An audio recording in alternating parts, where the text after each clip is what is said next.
सरस्वती व्यासं ततो जयमुदीरये।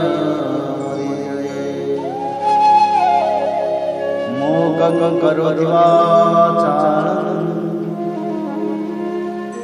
पंगुलं लङ्घयते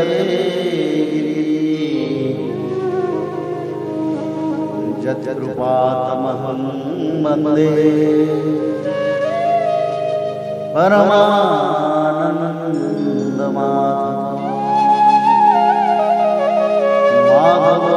माधवो वाक्यं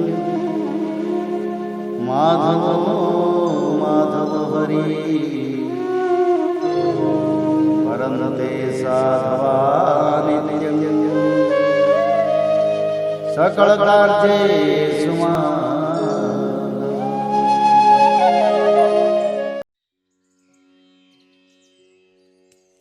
ओम नमो भगवते वासुदेवाय नमः। अथ पंचदशो अध्याय गृहस्थों के लिए मोक्ष धर्म का वर्णन। नारद जी कहते हैं, युधिष्ठिर, कुछ ब्राह्मणों की निष्ठा कर्म में, कुछ की तपस्या में, कुछ की वेदों के स्वाध्याय और प्रवचन में, कुछ की आत्मज्ञान के संपादन में तथा कुछ की योग में होती है। गृहस्थ पुरुष को चाहिए कि श्राद्ध अथवा देव पूजा के अवसर पर अपने कर्म का अक्षय फल प्राप्त करने के लिए ज्ञाननिष्ठ पुरुष को ही हव्य कव्य का दान करे। यदि वह न मिले तो योगी प्रवचनकार आदि को यथा योग्य और यथा कर्म देना चाहिए। देव कार्य में 2 और वृत्त कार्य में 3 अथवा दोनों में एक ब्राह्मण को भोजन कराना चाहिए। अत्यंत धनी होने पर भी श्राद्ध कर्म में अधिक विस्तार नहीं करना चाहिए, क्योंकि सगे संबंधी आदि स्वजनों को देने से और विस्तार करने से देश कालोचित श्रद्धा पदार्थ पात्र और पूजन आदि ठीक नहीं हो पाते। देश और काल के प्राप्त होने पर ऋषि मुनियों के भोजन करने योग्य शुद्ध हविष्यान भगवान को भोग लगाकर श्रद्धा से विधि पूर्वक योग पात्र को देना चाहिए। वह समस्त कामनाओं को पूर्ण करने वाला और अक्षय होता है। देवता, ऋषि, पितर, अन्य प्राणी, स्वजन और अपने आप को भी अन्न का विभाजन करने के समय परमात्म स्वरूप ही देखें।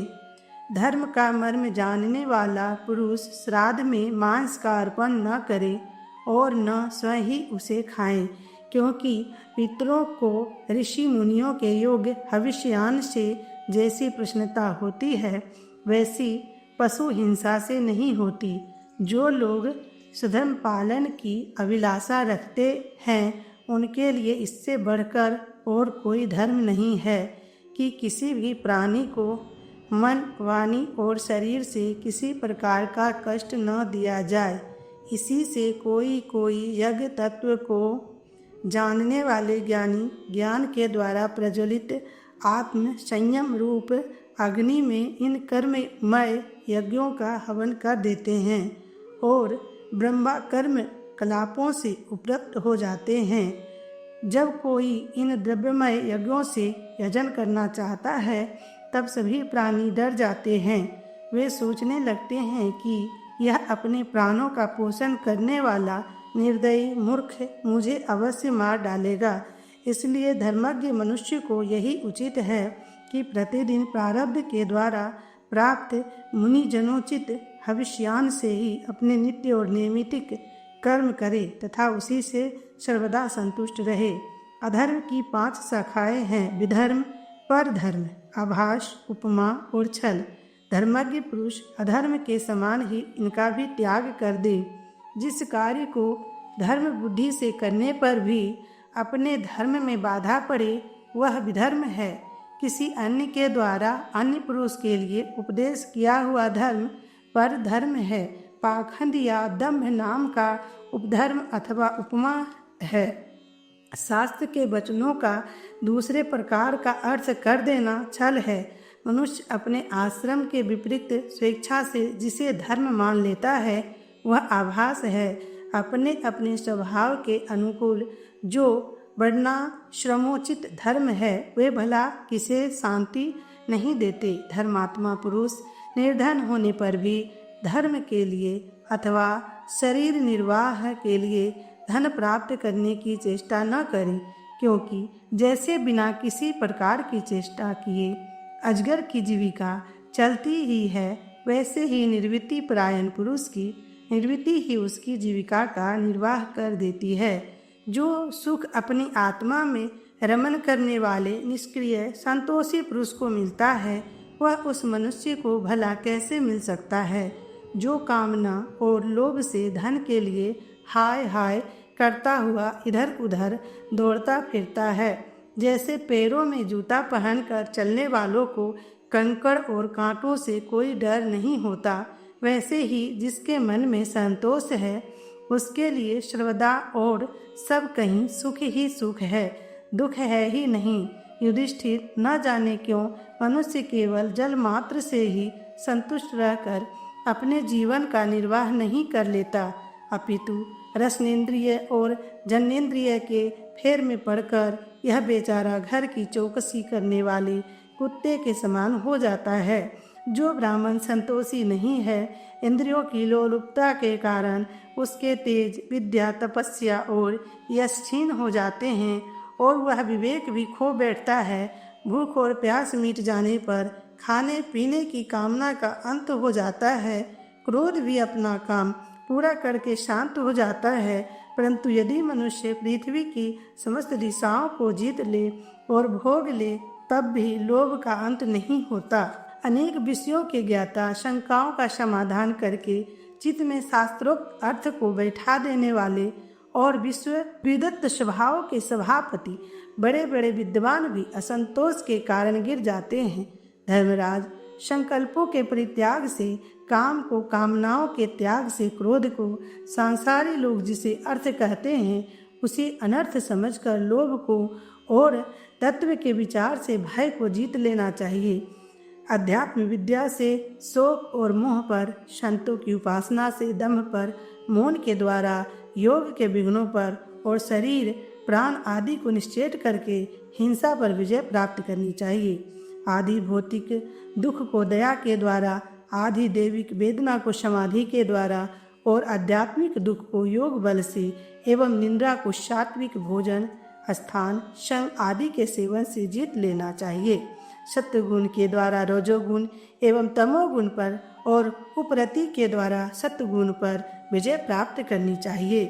श्री गुरुदेव की भक्ति के द्वारा साधक इन सभी दोषों पर सुगमता से विजय प्राप्त कर सकता है। हृदय में ज्ञान का दीपक जलाने वाले गुरुदेव साक्षात भगवान ही हैं। जो दुर्बुद्धि पुरुष उन्हें मनुष्य समझता है, उसका समस्त शास्त्र श्रवण हाथी के स्नान के समान व्यर्थ है। बड़े बड़े योगेश्वर जिनके चरण कमलों का अनुसंधान करते रहते हैं, प्रकृति और पुरुष के अधीश्वर, वे स्वयं भगवान ही गुरुदेव के रूप में प्रकट हैं। इन्हें लोग भ्रम से मनुष्य मानते हैं।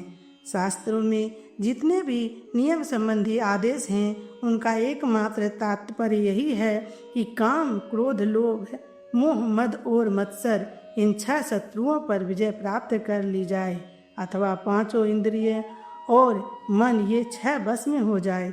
ऐसा होने पर भी यदि उन नियमों के द्वारा भगवान के ध्यान, चिंतन आदि की प्राप्ति नहीं होती, तो उन्हें केवल श्रम ही श्रम समझना चाहिए।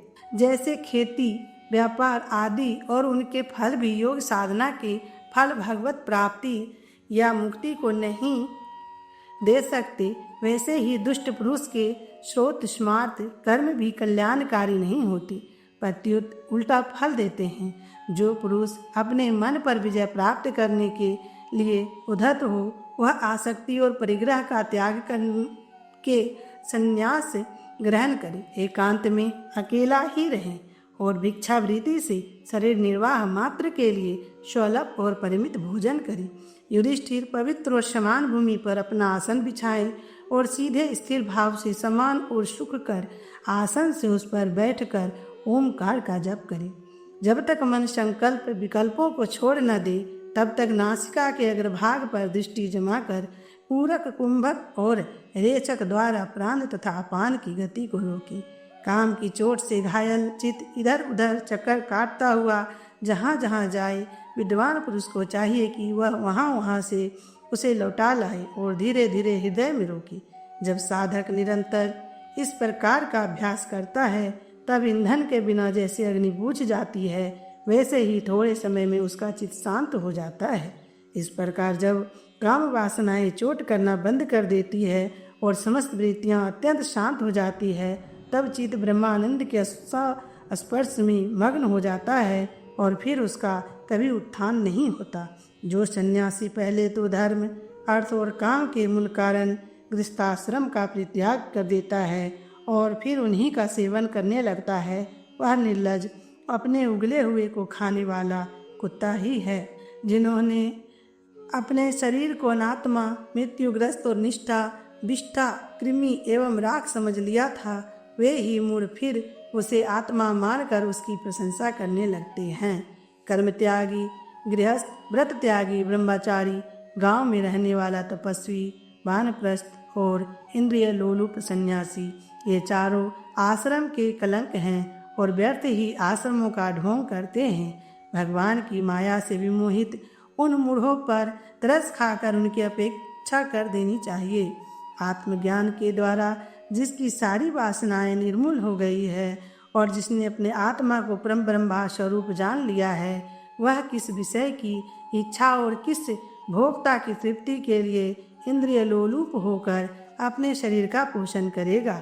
उपनिषदों में कहा गया है कि शरीर रथ है, इंद्रियां घोड़े हैं, इंद्रियों का स्वामी मन लगाम है, शब्द आदि विषय मार्ग हैं, बुद्धि सारथी है, चित्त ही भगवान के द्वारा निर्मित बांधने की विशाल रस्सी है, 10 प्राण धूरी है, धर्म और अधर्म पहिए हैं और इनका अभिमानी जीव रथी कहा गया है। ओमकार ही उस रथी का धनुष है, शुद्ध जीवात्मा बाण और परमात्मा लक्ष्य है। इस ओमकार के द्वारा अंतरात्मा को परमात्मा में लीन कर देना चाहिए। राग, द्वेष, लोभ, शोक, मोह, भय, मद, मान, अपमान, दूसरे के गुणों में दोष निकालना, छल, हिंसा, दूसरे की उन्नति देखकर जलना, तृष्णा, प्रमाद, भूख और नींद, ये सब और ऐसे ही जीवों के और भी बहुत से शत्रु हैं। उनमें रजोगुण और तमोगुण प्रधान वृत्तियां अधिक है, कहीं कहीं कोई कोई सत्वगुण प्रधान ही होती है। यह मनुष्य शरीर रूप रथ जब तक अपने वश में है और इसके इंद्रिय मन आदि सारे साधन अच्छी दशा में विद्यमान हैं, तभी तक श्री गुरुदेव के चरण कमलों की सेवा पूजा से शान धराई हुई ज्ञान की तीखी तलवार लेकर भगवान के आश्रय से इन शत्रुओं का नाश करके अपने स्वराज्य सिंहासन पर विराजमान हो जाए और फिर अत्यंत शांत भाव से इस शरीर का भी परित्याग कर दे।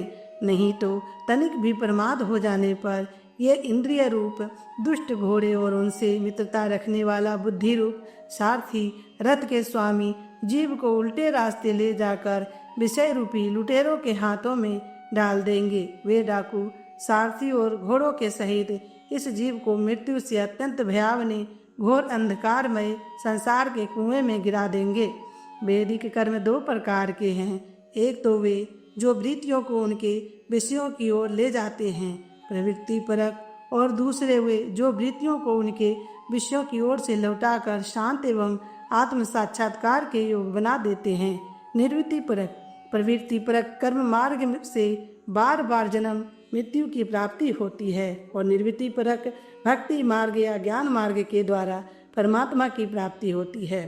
शयन, यज्ञादि, हिंसा, समय, कर्म, अग्निहोत्र, दर्श, पूर्णमास, चातुर्मास, पशु याग, सोम याग, विश्वदेव, बलिहरण आदि द्रव्यमय कर्म इष्ट कहलाते हैं और देवालय, बगीचा, कुआं आदि बनवाना तथा प्याऊ आदि लगाना उक्त कर्म है। ये सभी प्रवृत्ति परक कर्म हैं और सकाम भाव से युक्त होने पर अशांति के ही कारण बनते हैं। पर्वती परायण पुरुष मरने पर चरु, पुरोडास आदि यज्ञ संबंधी द्रव्यों के सूक्ष्म भाग से बना हुआ शरीर धारण कर धूमाभिमानी देवताओं के पास जाता है। फिर कर्मशः रात्रि, कृष्ण पक्ष और दक्षिणायन के बिना मानी देवताओं के पास जाकर चंद्रलोक में पहुँचता है। वहाँ से भोग समाप्त होने पर अमावस्या के चंद्रमा के समान क्षीण होकर दृष्टि द्वारा क्रमशः औषधि, लता, अन्न और वीर्य के रूप में परिणत होकर प्रत्यान मार्ग से पुनः संसार में ही जन्म लेता है। युधिष्ठिर गर्भाधान से लेकर अंत्येष्टि पर्यंत संपूर्ण संस्कार जिनके होते हैं उनको द्विज कहते हैं। उनमें से तो कुछ तो पूर्वोक्त प्रवृत्ति मार्ग का अनुष्ठान करते हैं और कुछ आगे कहे जाने वाले निर्वृत्ति मार्ग का। निर्वृत्ति परायण पुरुष इष्ट पूर्त और आदि कर्मों से होने वाले समस्त यज्ञों को विषयों का ज्ञान कराने वाले इंद्रियों में हवन कर देता है। इंद्रियों को दर्शनादि संकल्प रूप मन में, बेकारिक मन को परावाणी में और परावाणी को वर्ण समुदाय में, वर्ण समुदाय को ओम, इन 3 स्वरों के रूप में रहने वाले ओंकार में, ओंकार को बिंदु में, बिंदु को नाद में, नाद को सूत्रात्मा प्राण में तथा प्राण को ब्रह्मा में लीन कर देता है। वह निर्वृत्ति निष्ठ ज्ञानी क्रमशः अग्नि, सूर्य, दिन, सायकाल, शुक्ल पक्ष, पूर्णमासी और उत्तरायण की अभिमानी देवताओं के पास जाकर ब्रह्मालोक में पहुंचता है और वहां के भोग समाप्त होने पर वह स्थूलोपाधिक विश्व अपनी स्थूल उपाधि को सूक्ष्म में लीन करके सूक्ष्मोपाधिक तेजस हो जाता है। फिर सूक्ष्म उपाधि को कारण में लय करके कारणोपाधिक प्राज्ञ रूप से स्थित होता है। फिर सबके साक्षी रूप से सर्वत्र अनुगत होने के कारण साक्षी के ही स्वरूप में कारणोपाधि का लय करके तुरीय रूप से स्थित होता है। इस प्रकार दृश्यों का लय हो जाने पर वह शुद्ध आत्मा रह जाता है। यही मोक्ष पद है। इसे देवयान मार्ग कहते हैं।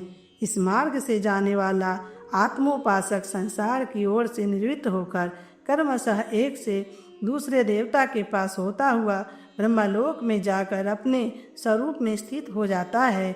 वह प्रवृत्ति मार्ग के समान फिर जन्म मृत्यु के चक्कर में नहीं पड़ता।